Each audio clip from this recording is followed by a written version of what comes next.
सभी को स्वागत है आज के इस लिव 16 लुक 16 ऐशो क्लब के प्रोग्राम में। मैं हूं कृष्णिका निधि कंसल, आपके साथ जुड़ी हुई हूं भगवान टीवी के माध्यम से। लगातार बहुत सालों से हम बात कर रहे हैं टेक्नोलॉजीज की, सॉल्यूशंस की, माइथोलॉजी पर हमने डिस्कशन किया है और प्रोफेसर अश्विनी जी अग्रवाल से कई विषयों पर हमने बहुत ही जरूरी जानकारी प्राप्त की है। आज भी एक ऐसे ही सब्जेक्ट पर हम उनसे बात करने जा रहे हैं, वासुदेव धाम। एक ऐसा स्थान जहां से शुरुआत हो रही है एक नई सभ्यता की। जब हम कृष्ण की बात करते हैं, विष्णु के पूर्ण अवतार की बात करते हैं, तो नेचुरल सी बात है कि वासुदेव के बिना श्री कृष्ण का जिक्र पूरा नहीं होता। हम कृष्ण को तो जानते हैं, लेकिन वासुदेव जी का इतना जिक्र हमें नहीं मिलता जितना उल्लेख हमें और हिस्टोरिकल कैरेक्टर्स का मिलता है। तो आज वासुदेव जी और वासुदेव धाम के बारे में जानते हैं प्रोफेसर अश्विनी जी अग्रवाल से। स्वागत करते हैं उनका। प्रणाम अश्विनी जी। प्रणाम। स्वागत है आपका हमारे इस प्रोग्राम में जी।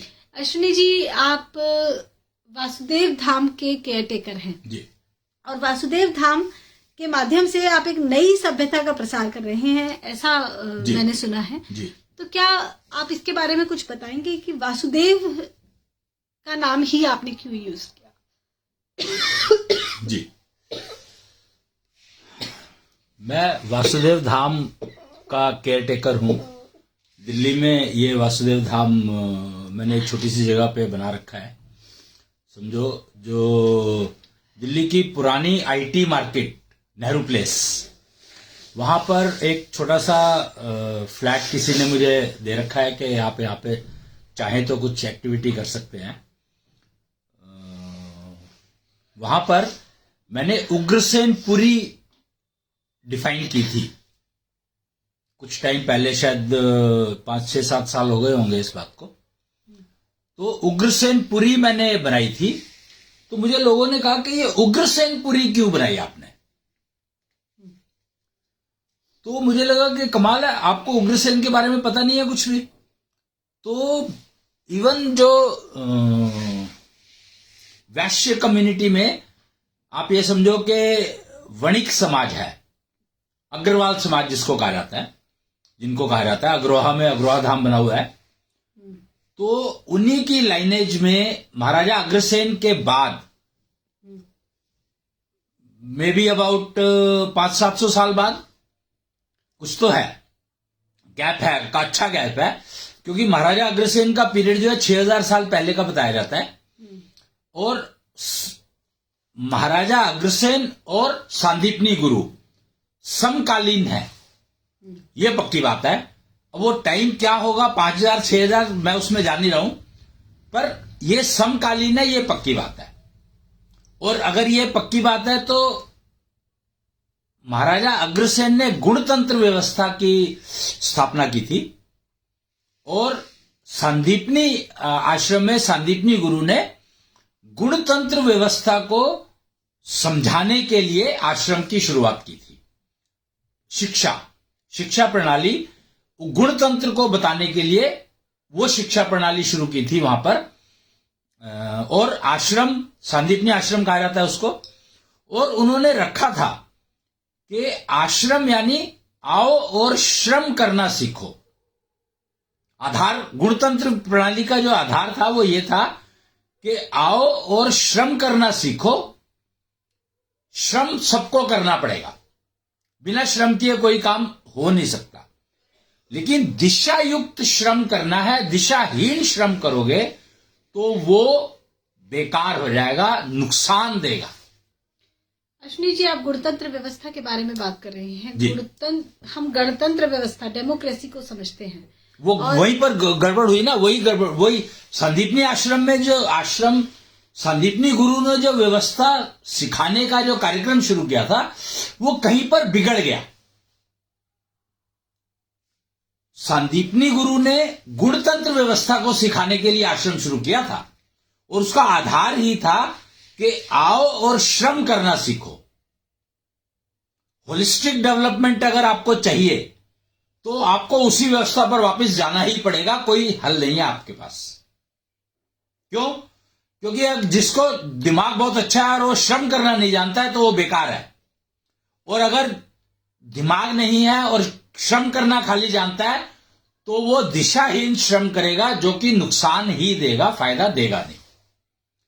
दिशाहीनता सबसे ज्यादा श्राप, सबसे बड़ा श्राप है ह्यूमन रेस को, कि सही दिशा का ज्ञान होना बहुत बहुत जरूरी है, और सही दिशा का ज्ञान सिर्फ गुरु दे सकता है, शिक्षक नहीं दे सकता। यहां पर फर्क समझना पड़ेगा आपको कि गुरु और शिक्षक में फर्क है। और हम लोगों ने क्या कर दिया over a period of time, गुरु और शिक्षक एक ही इंसान को बना दिया, जो कि संभव है ही नहीं। शिक्षक एक अलग प्राणी है और गुरु एक अलग सिस्टम है। गुरुकुल का सिस्टम अलग रहता है और शिक्षालय का सिस्टम अलग रहता है, विद्यालय का सिस्टम अलग रहता है। तो तीन वो हो गए, एक गुरुकुल, एक विद्यालय और एक शिक्षालय। तो आज की तारीख में हम लोग कहते विद्यालय है, चला शिक्षालय रहे हैं, और गुरुकुल का पता नहीं है। तो ये जो आप नए कॉन्सेप्ट हमें दे रहे हैं, जैसे शिक्षालय, विद्यालय, गुरुकुल या गणतंत्र व्यवस्था या गुणतंत्र व्यवस्था, जी, इन सभी कॉन्सेप्ट्स का आधार क्या है? आप इनका आधार क्या मानते हैं? क्योंकि महाराजा अग्रसेन को हम गणतंत्र व्यवस्था का संस्थापक के रूप में, गुणतंत्र व्यवस्था, गणतंत्र कौन? महाराजा अग्रसेन नहीं, महाराजा अग्रसेन ने गुणतंत्र व्यवस्था की स्थापना की थी। नहीं नहीं नहीं, वही गलत समझ में हो गया ना, क्योंकि जब सांदीपनी गुरु ने जो सिखाया समझाया, उसको आगे पास ऑन नहीं हो पाया। वो आगे पास ऑन क्यों नहीं हो पाया, ये समझने की बात है यहां पर। हाँ जी, कि आगे पास ऑन क्यों नहीं हो पाया। ओके, उसका कारण रहा सुदामा। हाँ जी, कि सुदामा ने उस गुणतंत्र व्यवस्था को सीखा समझा, पर गुणतंत्र व्यवस्था में श्रम किस दिशा में करना है, वो दिशा को शायद कहीं पर मिसिंग हुआ, जिससे कि सुदामा जो है श्रमफल नहीं कमा पाए। फर्क समझा? सांदीपनी गुरु के आश्रम में कृष्ण और सुदामा दोनों थे। करेक्ट। तो ये जिम्मेदारी तो श्री कृष्ण पर भी आती है। तो कृष्ण ने किया ना, वही तो कर रहा हूं कि कृष्ण ने क्या किया उस बारे में जानकारी नहीं है। तो जो उग्रसेनपुरी की स्थापना की गई, हाँ जी, उग्रसेनपुरी की स्थापना इसलिए करी गई कि कृष्ण ने जो कुछ किया था, जो कुछ भी सेटिंग की, जो कुछ भी बताया, उसका इंप्लीमेंटेशन किया उग्रसेन ने। ओके, और उस उग्रसेन के बारे में बाजार में, मार्केट में, सोसाइटी में चर्चा है ही नहीं। समस्या ये है कि उग्रसेन ने, कृष्ण ने जो कुछ किया उसको स्थापना करनी थी, उसको स्थापना प्रचार प्रसार का काम था उग्रसेन का, और महाराजा उग्रसेन ने वो काम किया। कितना किया कितना नहीं किया मुझे नहीं मालूम, पर उन्होंने पहला जो राष्ट्रवाद का जो सिद्धांत कृष्ण ने दिया क्या था, अब यहां पर समझने की बात है।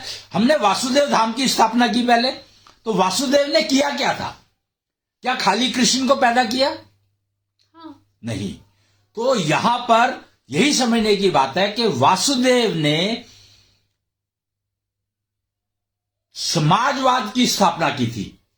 अगर हम सीक्वेंस ऑफ इवेंट्स आपके अकॉर्डिंग समझने की कोशिश करते हैं क्रोनोलॉजिकल ऑर्डर में, तो हुआ ये कि श्री कृष्ण का जन्म हुआ, वासुदेव जी उनके पिता थे जी, और उस समय महाराजा कंस महाराजा थे और उग्रसेन उनके कंस महाराजा नहीं थे।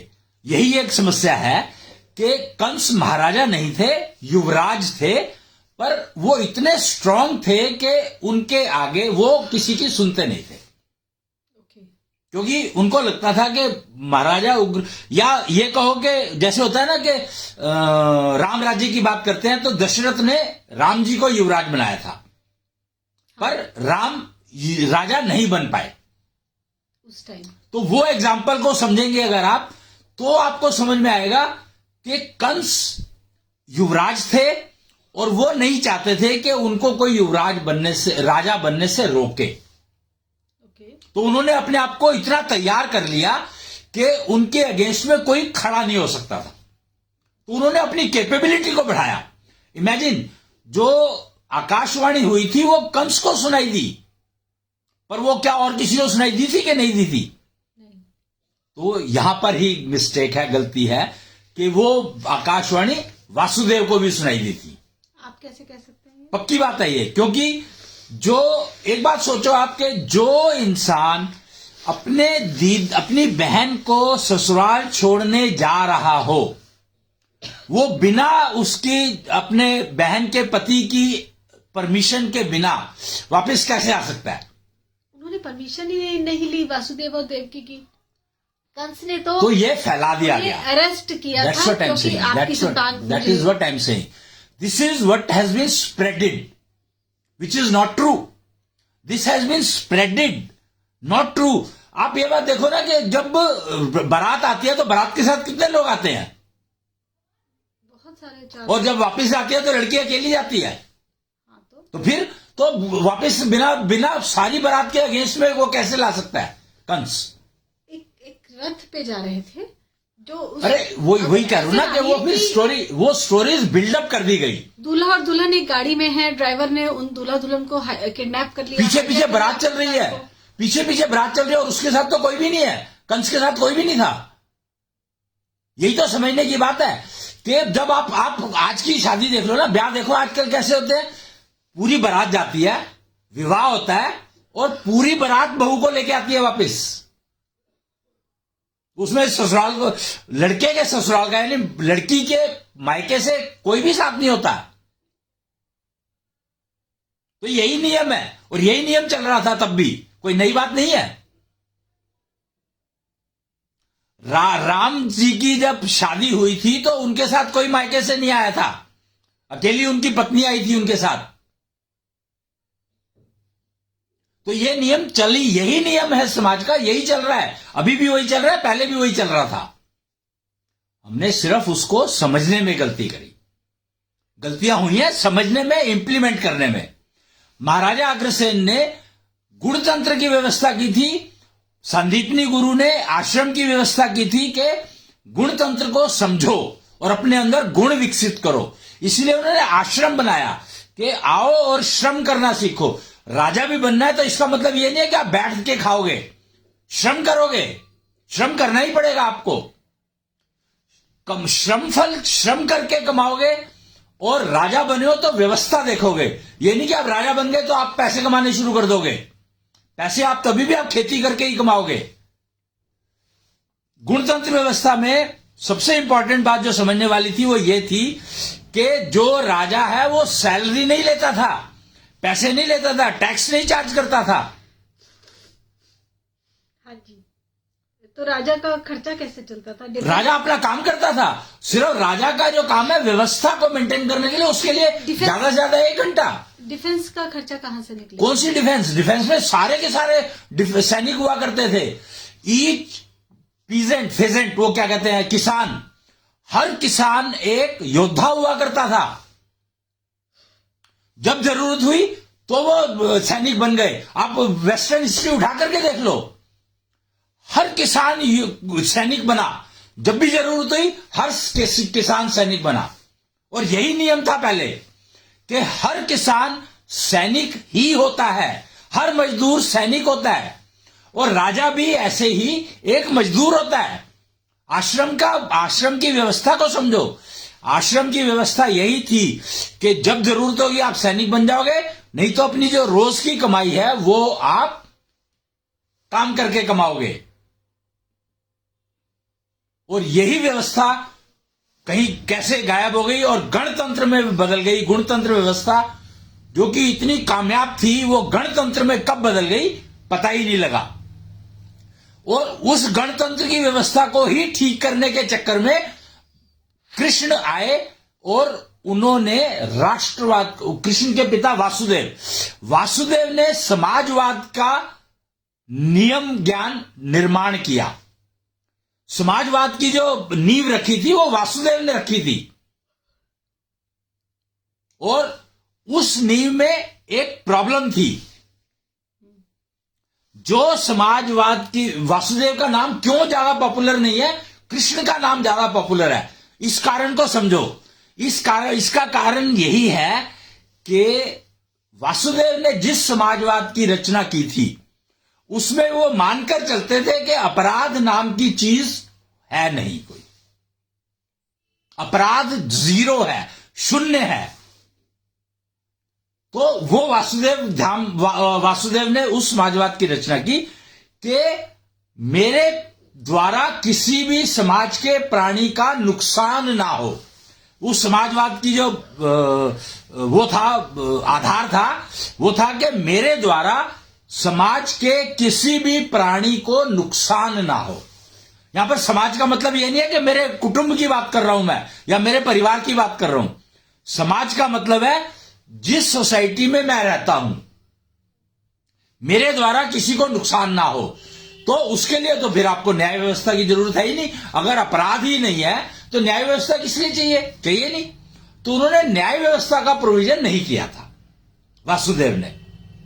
और कृष्ण ने वासुदेव के समाजवाद में न्याय व्यवस्था का इंट्रोडक्शन किया सुदर्शन चक्र चलाकर, जिसको आज हम न्याय चक्र कहते हैं। और वो राष्ट्रवाद की व्यवस्था महाराजा उग्रसेन पहले राजा बने जिनको ये व्यवस्था इंप्लीमेंट करने का काम दिया कृष्ण ने। द्वारका जाने से पहले की बात कर रहा हूं मैं ये। और अपराध उस समय में चरम सीमा पे था।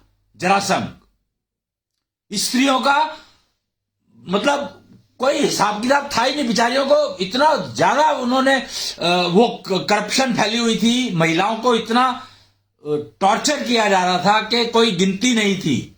जिस मर्जी लड़की को कोई भी उठा के ले जाता था। महिलाओं का शोषण उस समय पीक पर था। द्रौपदी के साथ क्या हुआ आप देख सकते हो, समझ सकते हो। भीष्म पितामह 3 लड़कियों का अपहरण करके लाए। तो उस समय में महिलाओं का जो वो था हाल बहुत खराब था, बहुत ज्यादा खराब था। और महाभारत इसीलिए हुई। महाभारत कन्या ने नहीं कराई, औरतों ने नहीं कराई। महाभारत इन पुरुष ने ही करी है और कराई है। ये बात समझनी होगी। और वो सिर्फ इसलिए कि हम लोग गुणतंत्र की जगह गणतंत्र पर शिफ्ट होने शुरू हो गए थे। हमने समझा ही नहीं। और वासुदेव न्याय व्यवस्था का इंक्लूड करना भूल गए समाजवाद में, जिसकी करेक्शन की थी कृष्ण ने। और महाराजा उग्रसेन ने उस व्यवस्था को लागू किया था।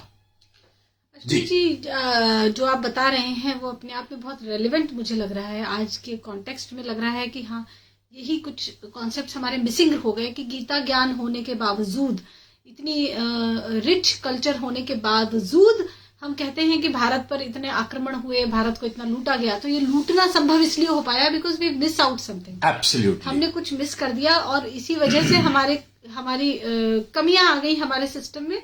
उन्हीं कमियों का मिसयूज करके आज भी देख लो आप, women against crime against women कितना है आज भी। हाँ जी, देखो आप समझो इस बात को। ये क्राइम अगेंस्ट वुमेन तब से चल रहा है और गणतंत्र व्यवस्था की वजह से चल रहा है। ये गणतंत्र व्यवस्था में जिस दिन आप शिफ्ट हो जाओगे, जिस दिन आप कृष्ण का राष्ट्रवाद अपना लोगे, गारंटी है कि क्राइम नाम की चीज दुनिया से खत्म हो जाएगी। जी, इसीलिए अब वासुदेव धाम ने प्रक्रिया शुरू की है उग्रसेन पीठ की स्थापना की। अब उसके लिए जगह देख रहे हैं, प्रक्रिया चल रही है वो कि वासुदेव धाम चाहता है उग्रसेन पीठ बने। और महाराजा उग्रसेन ने राष्ट्रवाद की प्रक्रिया के लिए क्या क्या सिस्टम दिए थे उसको समझा जाए और फिर उनको इंप्लीमेंट किया जाए, जिससे कि crime in the society gets eliminated automatically. Pollution, पर्यावरण पोल्यूशन, हर तरह का पोल्यूशन इस सोसाइटी से एलिमिनेट हो जाए अक्रॉस ग्लोब। पृथ्वी जो है भामणी बन जाए। पृथ्वी अभी जो है भारत कहलाती थी, यानी आभायुक्त, लेकिन अब उसको भामणी बनाना है। भामणी यानी जिसकी अपनी चमक हो। जी, तो एक मैं आपसे एक क्वेश्चन पूछना चाहती हूँ जो ऑब्वियस है कि क्यूरियोसिटी की वजह से आता है कि इन चीजों के बारे में कहीं रिटन है क्या? क्योंकि रिटर्न क्या होता है? हिस्ट्री में इनका कोई उल्लेख नहीं मिला। रिटर्न क्या होता है? रिटर्न कुछ नहीं होता। ये रिटर्न है, पर रिटर्न पढ़ने के लिए जो योग्यता चाहिए वो योग्यता कहां से? प्रॉब्लम देखो क्या है, संस्कृत में बहुत कुछ लिखा हुआ है, पर क्या सब पढ़ पाते हैं उसको? लेकिन कोई तो एक पर्सन होगा ना जो पढ़ पाए और बता पाए सबको कि इस किताब में ये। अगर वो पर्सन गलत बता दे तो तुम क्या करोगे? ये बताओ, आर्ग्यूमेंट कैसे करोगे? अब संस्कृत में जो हमारे टेक्स्ट हैं, हाँ। उनको पढ़ने के लिए हमारे पास टीम होती है 10-12 लोगों की। जैसे अयोध्या मंदिर पर अगर केस चला तो पुराने टेक्स्ट में क्या कुछ लिखा है वो एक्सपर्ट्स ने पढ़कर बताया, कोर्ट में प्रूव किया गया कि श्री राम हुए थे और इसी स्थान पर हुए थे। तो आज हम मंदिर के इनॉग्रेशन का इंतजार कर रहे हैं। इसी तरह से जब हम वासुदेव जी की बात करते हैं, वासुदेव जी की समाजवाद व्यवस्था की आप बात कर रहे हैं, गणतंत्र की जगह आप गुणतंत्र व्यवस्था की बात कर रहे हैं, ये पैराडाइम शिफ्ट है। नहीं, पैराडाइम शिफ्ट नहीं है ये। तो ये शुरू तो इसी से हुआ था, ये बिगड़ गया, डिस्टॉर्ट हो गया, वापस उसको सेट कर लो, बात खत्म। तो सिंपल है। तो ये हम प्रूव कैसे कर सकते हैं कि ऐसा ही था? महाराजा अग्रसेन को कौन नहीं जानता? महाराजा अग्रसेन को जानते हैं, तो उनकी गणतंत्र व्यवस्था कर लो, राष्ट्रवाद अपने आप आ जाएगा। महाराजा अग्रसेन की गणतंत्र व्यवस्था है, उन्हें फादर ऑफ डेमोक्रेसी कहा जाता है। नहीं, गलत कहा जाता है। उनकी व्यवस्था गुणतंत्र थी। गणतंत्र में बदलने से ही ये सारे क्राइम जो है सोसाइटी में, पोल्यूशन जो इंट्रोड्यूस हुआ है वो सिर्फ गणतंत्र की व्यवस्था से हुआ है। गुणतंत्र में व्यवस्था में हर इंसान कमाता है, अपना काम अलग करके कमा रहा है, रोटी खाना कमाने के लिए अलग काम कर रहा है, और व्यवस्था मेंटेन करने के लिए, व्यवस्था मेंटेन करने में वो टैक्स नहीं लगाता है, चार्ज नहीं करता है। महाराजा अग्रसेन ने जो गणतंत्र व्यवस्था की थी उसको समझो, उन्होंने एक सिक्का एक ईंट की व्यवस्था की थी। पर वो एक सिक्का एक ईंट ये नहीं कि रेगुलर देना है तुम्हें और वो महाराजा अग्रसेन इकट्ठा करते जा रहे हैं, ऐसा नहीं था। जब कोई आता है बाहर से, उनकी करंट व्यवस्था में सेटल होना चाहता है, तो उसको एक सिक्का एक ईंट देंगे सारे परिवार वाले, हर परिवार का एक सदस्य, हर परिवार एक सिक्का एक ईंट देगा। ये नहीं कि वो एक सिक्का एक ईंट रोज दे रहे हैं और महाराजा अग्रसेन ने इकट्ठा कर लिया सारा का सारा और फिर उसका वो जो चाहे उपयोग कर ले। गुणतंत्र और गणतंत्र में फर्क समझो। आज क्या हो रहा है? Everybody is paying tax and regularly paying, जबकि जब जरूरत है तब पैसे इकट्ठा किया जाता था और दिया जाता था। इस फर्क को समझो। गुणतंत्र का मतलब है ये गुण अच्छा है, इसको हमने अपनाना है, तो उसको फैलाने के लिए, बताने के लिए, सिखाने के लिए तुम्हें जो रिसोर्सेज चाहिए वो इकट्ठी कर लो।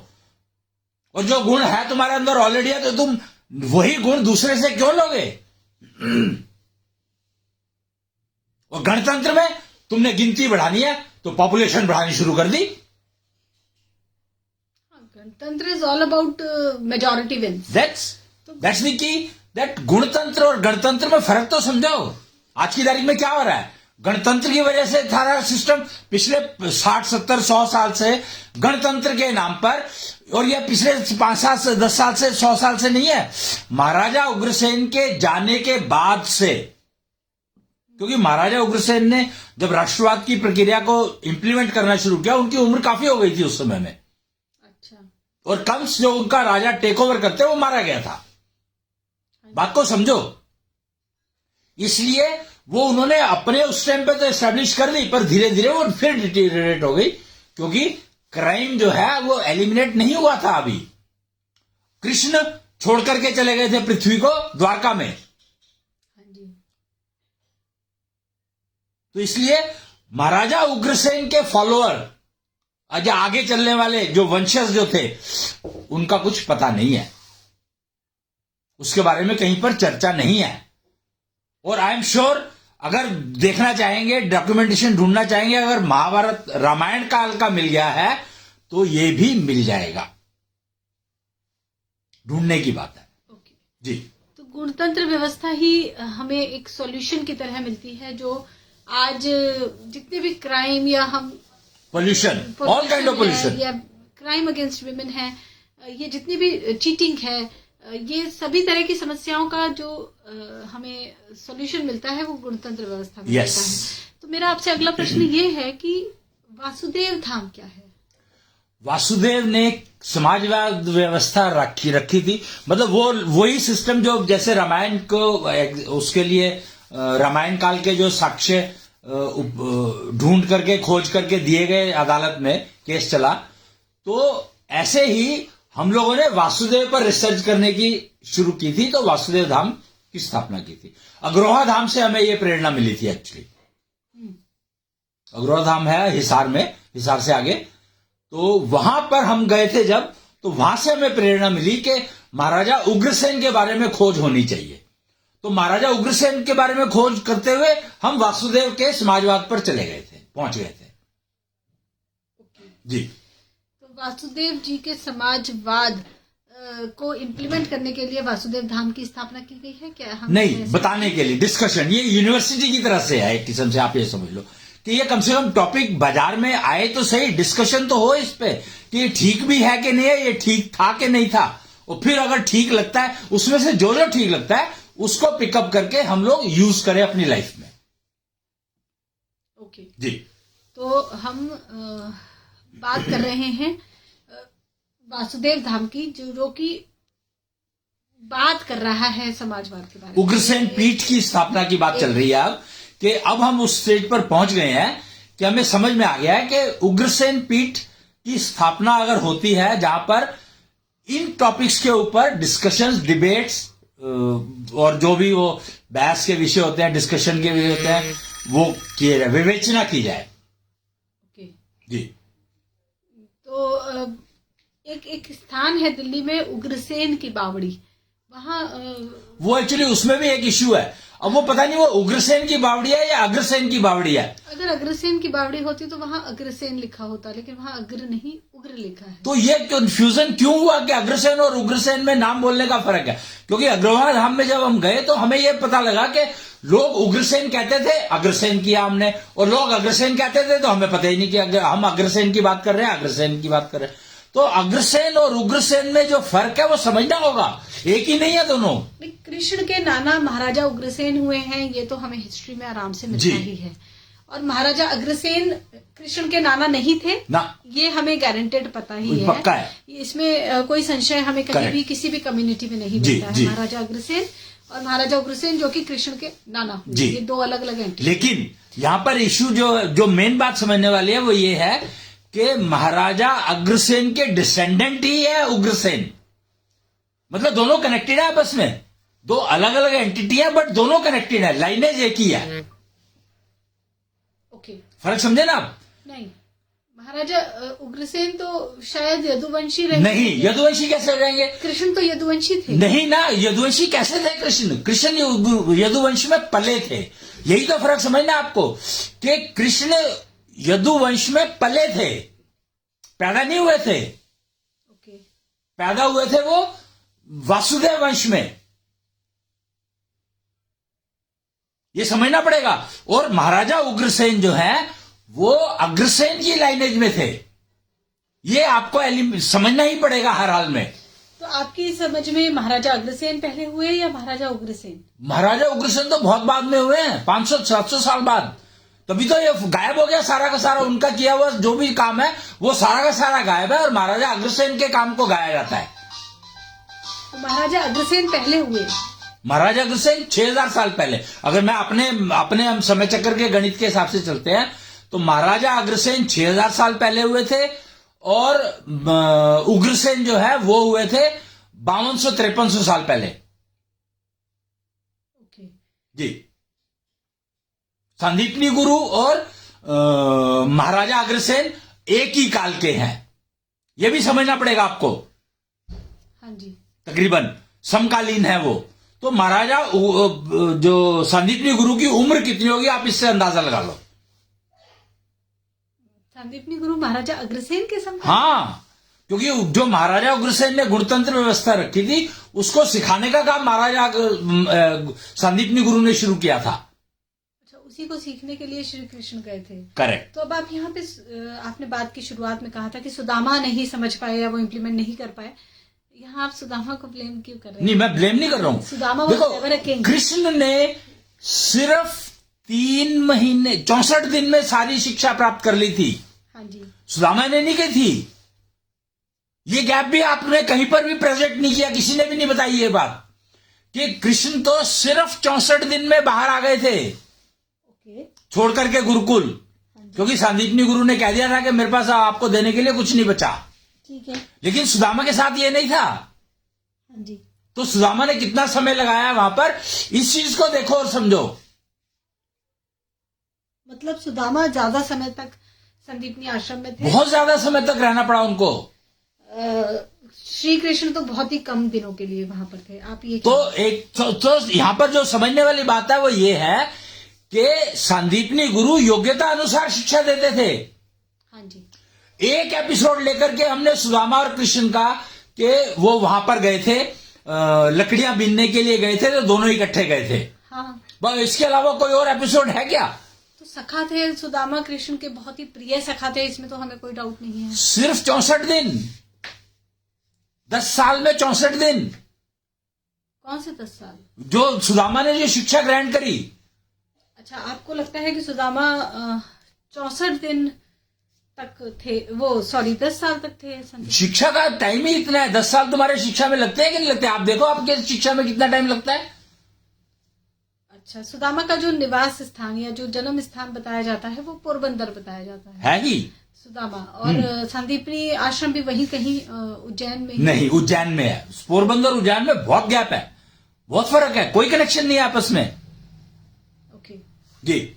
तो सुदामा पहुंचे थे संदीपनी जी से शिक्षा लेने। तो मेरे हिसाब से तो मुझे ये लगता है कि कृष्ण और सुदामा रहे ही बहुत कम दिन है अपने साथ, एक दूसरे के साथ। क्यों? क्योंकि जब सुदामा पहुंचे होंगे तब तक तो कृष्ण आधी शिक्षा पूरी कर चुके होंगे। आपको ऐसा क्यों लगता है कि सुदामा बाद में आए कृष्ण के? क्यों लगता है? क्योंकि शायद सुदामा कृष्ण से उम्र में छोटे थे। अच्छा, सुदामा छोटे थे कृष्ण से। तो खैर बात यह हुई कि गुणतंत्र व्यवस्था के बारे में बात होनी थी, उसे लागू किया जाना था। गुणतंत्र व्यवस्था महाराजा अग्रसेन जी के द्वारा दी गई, जिसको इम्प्लीमेंट कराने की कोशिश की गई महाराजा उग्रसेन के द्वारा। ना महाराजा उग्रसेन ने वासुदेव के समाजवाद को इम्प्लीमेंट करवाया, राष्ट्रवाद में बदल करके। वासुदेव के समाजवाद और गणतंत्र व्यवस्था, इन दोनों में अंतर क्या है? बहुत फर्क है। समाजवाद का मतलब है कि मेरे द्वारा किसी को नुकसान ना पहुंचे। और गुणतंत्र व्यवस्था का मतलब है जो व्यवस्था करेगा उसमें गुण होने चाहिए, उसका उससे कोई कनेक्शन नहीं है, दोनों में आपस में कोई लिंक ही नहीं है। दो अलग अलग व्यवस्थाएं हैं भाई। वो व्यवस्था है अब श्रम करके पैसा कमाने की, आपके बेसिकली व्यवहार ज्ञान की। तो यानी कि संदीपनी जी तो एक तरह का मैनेजमेंट प्रोग्राम चला रहे थे। हाँ, गुण exactly it was an MBA programme. Absolutely. जिसमें आपको लगता है कि सुदामा को 10 साल लगे और कृष्ण को वो नहीं, यहां पर सुदामा की बात नहीं है, सारे स्टूडेंट्स को 10 साल लगे। वो जो कोर्स था वो था ही 10 साल का, 10 इयर्स का मैनेजमेंट प्रोग्राम था। हाँ, लेकिन कृष्ण ने सिर्फ एक कैप्सूल किया उसका। ये समझो, आप इसको इस तरीके से समझोगे तो ज्यादा आसान रहेगा कि उन्होंने एक कैप्सूल किया, सर्टिफाइड कोर्स कर लिया, और सुदामा ने पूरा कोर्स किया। जी। तो अब यहाँ पे प्रश्न ये उठता है कि जब कृष्ण ने इस तरह की मैनेजमेंट सीख लिया था, गुणतंत्र व्यवस्था जिसे हम कह रहे हैं, तो ये मैनेजमेंट उन्होंने अपने द्वारका के थ्रू इम्प्लीमेंट क्यों नहीं किया? ये ना उनके वहां तो चलता ही था ना। हाँ? उनके यहाँ तो चलता ही था, द्वारका में तो था ही है। द्वारका में तो था ये, वो इसको पूरी पृथ्वी पर लागू करना चाहते थे, इसीलिए पांडवों को। हस्तिनापुर में भी उन्होंने जब कहा कि 5 गांव दे दो पांडवों को, तो उन्होंने यहाँ गुण की बात नहीं की, अधिकार की बात की। नहीं, गुण की बात की थी, क्योंकि वो डिजर्व करते हैं। वो तो Yudhishthir was better yuvraj than Duryodhan. तो फिर राजा तो युधिष्ठिर को बनाना चाहिए था। पर कृष्ण ने सिर्फ ये कहा कि युद्ध ना हो, इसलिए 5 गांव में काम चला लेंगे। 5 गांव में काम चला लेंगे। तो उसका कारण समझो आप, उसका कारण समझो कि इसमें गुणतंत्र व्यवस्था का एग्जैक्ट रेप्लिकेशन करना चाहते थे। अगर युधिष्ठिर को 5 गांव दे देता, मान लो दुर्योधन 5 गांव दे देता, तो धीरे धीरे वो 5 गांव जो है पूरी पृथ्वी को घेर लेते। और दुर्योधन को इस बात का पता था, इसीलिए उसने मना किया। उसको पता है कि उनके गुण ऐसे हैं कि वो सारी पृथ्वी को घेर लेंगे। हाँ, वो वो पहले ही इंद्रप्रस्थ में खांडवप्रस्थ को इंद्रप्रस्थ में बदलकर ये प्रूव कर चुके थे। That's right. और बहुत ही कम समय में उन्होंने अश्वमेध यज्ञ भी तो इस बात को समझो ना, कृष्ण ने 5 गांव पे ही क्यों तैयार थे वो, कि 5 गांव ही काफी है। हाँ। इसीलिए कि गांव का एक्सपेंशन, उनके गांव में जब वही महाराजा अग्रसेन की यही तो व्यवस्था थी कि उनके यहाँ पे लोग आके रहना चाहते थे बाहर से। हाँ। जी ओके। तो अश्विनी जी, वासुदेव धाम के थ्रू आप इन व्यवस्थाओं के बारे में एजुकेशन फैला रहे हैं, अवेयरनेस फैला रहे हैं। मैं आपको वाकई में साधुवाद देती हूँ। एक समय पर काम करने के लिए time clock museum and research centre की टीम को आप हेड करते हैं और टाइम साइंटिस्ट आपको कहा ही जाता है। समय पर काम का मतलब दोनों डायमेंशन में आप काम कर रहे हैं। एक तो हिस्ट्री के बारे में हमें बता रहे हैं और एक्यूरेट कैलकुलेशन समय पर कैसे की जाए उसके बारे में आप बात कर रहे हैं। तो अश्विनी जी, बहुत जल्दी ही इन टॉपिक्स के बारे में हम मीडिया में, हम अपनी टेक्स्ट बुक्स में पढ़ पाएंगे, जान पाएंगे, ऐसा मुझे पूर्ण विश्वास है। आपके काम के लिए मैं आपको बहुत बहुत धन्यवाद देती हूँ, साधुवाद देती हूँ आपकी पूरी टीम को। धन्यवाद भगवान टीवी पर आने के लिए। प्रणाम। प्रणाम। जय जय भगवान। जय कृष्णेश।